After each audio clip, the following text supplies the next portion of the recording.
Trans women అంటే ఆచారాలు ఉంటాయి కదా కొన్ని, వాటి విషయానికి వస్తే కొంతమంది సర్జరీ చేసుకున్న తర్వాత 45 డేస్ 21 డేస్ తర్వాత పూజలు సంథింగ్ ఏదో అంటారు, అసలు ఏంటి అది?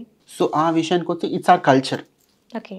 మా కల్చర్లో మనకి ఎలా అయితే అమ్మాయి మెచ్యూర్ అయినప్పుడు కొన్ని కొన్ని ఆచారాలు ఉంటాయి మనకి, లైక్ ఇవి తినాలి ఇవి తినకూడదు అండ్ ఇన్ని రోజుల తర్వాత ఇది చేయాలి ఇదంతా ఉంటుంది కదా. We also have the same kind of procedure, like డిఫరెంట్గా ఉంటాయి. 11th డే సెలబ్రేట్ చేస్తాము, సర్జరీ అయిన తర్వాత 11th డే సెలబ్రేట్ చేస్తాము, 21st day 31st day and 36th day celebrate చేస్తాము, లైక్ అండ్ ఆ తర్వాత 41 డే సెలబ్రేట్ చేస్తాము.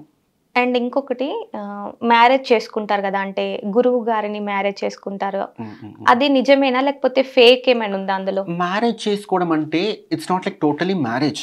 ఓకే. లైక్ పెళ్ళి అంటే ఒక అమ్మాయికి అబ్బాయికి ఎలా అయితే పెళ్ళి అవుతుందో అలాంటి పెళ్ళి కాదు అది. అంటే తాళి కట్టి that is a different thing. ఈ 41 డేస్ అప్పుడు that is a different thing. మా దగ్గర లచ్చాన్ వేస్తారనమాట. సో అది గురువు వాళ్ళ చేలకు వేస్తుంది, శిష్యురాలకి వేస్తుంది. అండ్ ఆ పర్టికులర్ రిలేషన్షిప్కి ఈ పెళ్ళికి చాలా డిఫరెన్స్ ఉంది. అది భార్యాభర్తల సంబంధం, ఇది గురు చేల సంబంధం. సో ఆ పెళ్ళి ఈ పెళ్ళి రెండు ఒకటి కాదు. మీ పేరుకి పెళ్ళి అంటారు కానీ పెళ్ళి అనే పేరు సేమ్ ఉన్నా కూడా రెండు కూడా చాలా డిఫరెంట్ థింగ్స్. ఇప్పుడు ఇదంతా పక్కన పెడితే ప్రతి ఒక్కరు కూడా చనిపోతారు, మనిషి పుట్టింది అండ్ చనిపోతారు. కానీ మేల్ ఫీమేల్ అంటే ఫ్యామిలీ మెంబర్స్ కానివ్వండి వాళ్ళది డిఫరెంట్ ఉంటుంది. అండ్ ట్రాన్స్ విషయానికి వస్తే నైట్ తీసుకెళ్లడం లేదంటే చెప్పులతో కొట్టడం, అసలు ఇది ప్రాసెస్ ఏంటి, ఎందుకు చేస్తారు అలా? అదంతా అబద్ధాలండి. ఎవరు అలా చేయరా?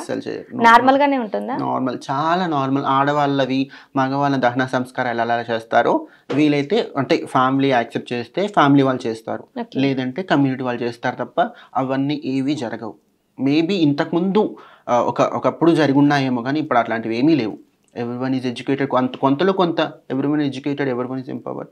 అందరూ రెస్పెక్ట్ఫుల్ జాబ్స్ చేయకపోయినా రెస్పెక్ట్ఫుల్గా బ్రతకాలనుకుంటున్నారు కాబట్టి అవేమీ జరగట్లేదు.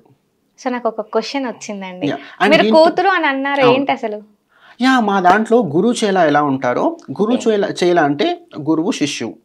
ఓకే, దీన్ని లేమ్ లాంగ్వేజ్లో అత్తయ్య కోడలు అంటాం అనమాట. మా దగ్గర ఇలాగే ఉంటాయి రిలేషన్షిప్. మామూలుగా కమ్యూనిటీలో మనకు రెగ్యులర్ మన ఫ్యామిలీ లైఫ్ స్టైల్లో అమ్మ కూతురు ఉంటారు కదా, అలాగే మా దగ్గర అత్త కోడలు ఉంటారు అనమాట. సో ఒక ఇంటికి కోడలు అయితే ఇంకొక ఇంటికి కూతురు అవుతుంది. So that is how, that's a different topic. So ఇది అంటే ఈ పర్టికులర్ ఇంటర్వ్యూలో కాదు తర్వాత, ఎందుకంటే ఇంతసేపు మనం మాట్లాడుకుంది చాలా ప్రొడక్టివ్ ఇన్ఫర్మేషన్ మాట్లాడుకున్నాము. సో మళ్ళీ దిస్ ఈజ్ లైక్ చాలా జనరల్ ఇన్ఫర్మేషన్, అది దీంట్లో నేను ఇన్వాల్వ్ చేయాలనుకోవట్లేదు. That is the thing.